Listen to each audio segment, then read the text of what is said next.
nom du Père, du Fils et du Saint-Esprit. Amen. Chers frères et sœurs, le dimanche dernier, nous avons entendu dans ce passage de l'Évangile que si l'on veut suivre le Christ, il faut prendre sa croix et le suivre. Et ce dimanche-là, aujourd'hui, nous entendons comment nous devons justement mener notre vie. Bien sûr, en portant notre croix, en acceptant notre croix. Mais cela ne suffit pas.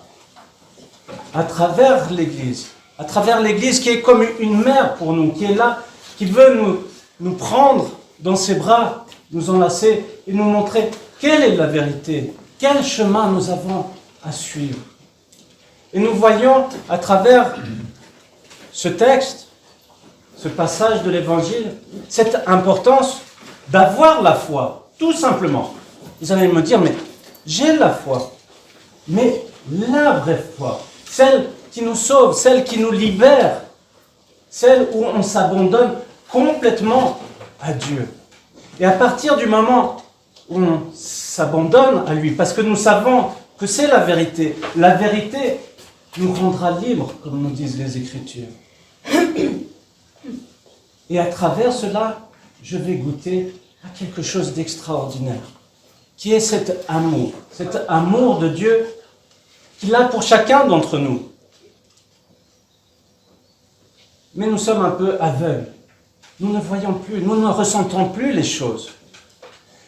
Mais si on s'abandonne complètement et qu'on lui laisse cette place d'agir en nous, dans notre vie, alors nous ressentirons tout cela, nous vivrons cela. Et c'est ce que nous vivons finalement à chaque fois que nous communions. La communion est cet acte d'amour le plus fort que nous pouvons vivre à chaque liturgie. C'est le Christ qui s'offre à nous et que nous recevons le Christ en nous. Et à partir du moment où je ressentirai cet amour, ce vrai amour, alors moi aussi je voudrais répondre à cet amour. Et c'est pour cela que le Christ nous dit que tout est possible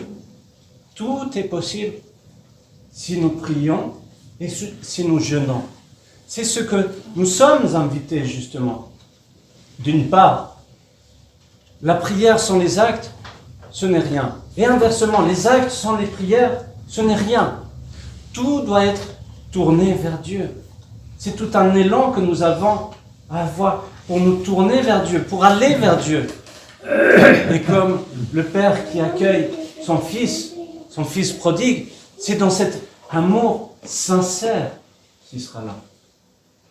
Et justement aujourd'hui, l'Église nous invite à commémorer Saint Jean Climac. Saint Jean Climac qui, dès son plus jeune âge, a ressenti, il avait fait plusieurs études, mais dès son plus jeune âge, il a ressenti cet appel de Dieu et a voulu consacrer toute sa vie à Dieu. Et il va se retirer dans ce désert du Sinaï et va s'abandonner complètement à son Père spirituel. Et c'est là qu'il nous apprend l'importance, tout d'abord et avant tout, de l'obéissance. L'obéissance à son Père spirituel. Et cela ne concerne pas que les moines. Cela concerne chacun d'entre nous. Même si nous vivons dans le monde, nous sommes appelés à l'obéissance envers l'Église. L'Église a montré ce chemin que nous avons à suivre. Et c'est par cette obéissance à l'Église, en s'abandonnant à tous ses préceptes, en essayant de mener cette vie spirituelle comme l'Église nous l'enseigne, à travers les Saintes Écritures, à travers les pères de l'Église. Et justement, Saint Jean Climac, après des années où il sera ermite, va vivre seul dans le désert, sera appelé à être le responsable, l'higoumène du monastère du Sinaï, de Sainte Catherine. Et là, un autre higoumène, voyant ce charisme qu'il avait, a demandé à ce saint, à Saint Jean Climac, de mettre par écrit comment appliquer cette vie spirituelle, comment mener notre vie spirituelle. Et c'est pour cela qu'il va proposer ce livre de l'échelle sainte. L'échelle sainte, et je vous invite apprendre ce livre qui est un guide finalement de comment mener notre vie spirituelle par échelon, par degré. En effet, il nous montre très bien à travers cet écrit que notre vie spirituelle doit se mener par des petits pas. Ce n'est pas une course, ce n'est pas en faisant des grands pas, en loupant une marche, si j'ose dire comme cela, c'est là où on tombe. Là, il nous montre que par la patience, par la prière, par l'humilité, par l'obéissance, petit à petit, nous pouvons finalement ouvrir notre cœur et devenir un réceptacle de cette grâce de Dieu. Et que par cela, et nous sommes tous invités, ce n'est pas juste pour une certaine élite, c'est vraiment pour chacun d'entre nous.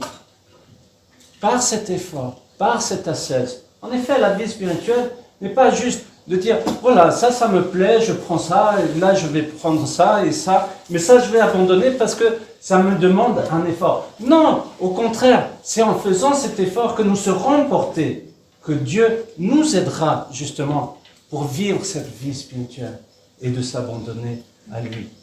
Alors, chers frères et sœurs, en ce saint et grand carême, nous sommes justement invités par l'Église à vivre cela, à nous rapprocher de plus en plus de Dieu, de vivre cette miséricorde, de vivre cet espoir.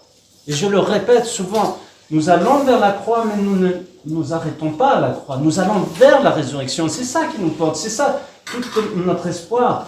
En quoi nous sommes faits? Nous sommes faits de corps, âme et esprit. Et que nous avons à transfigurer cela par la grâce du Saint-Esprit. Alors, osons ouvrir notre cœur, osons faire cet effort, non pas comme un labeur, mais plutôt comme un acte d'amour, de répondre à cet amour.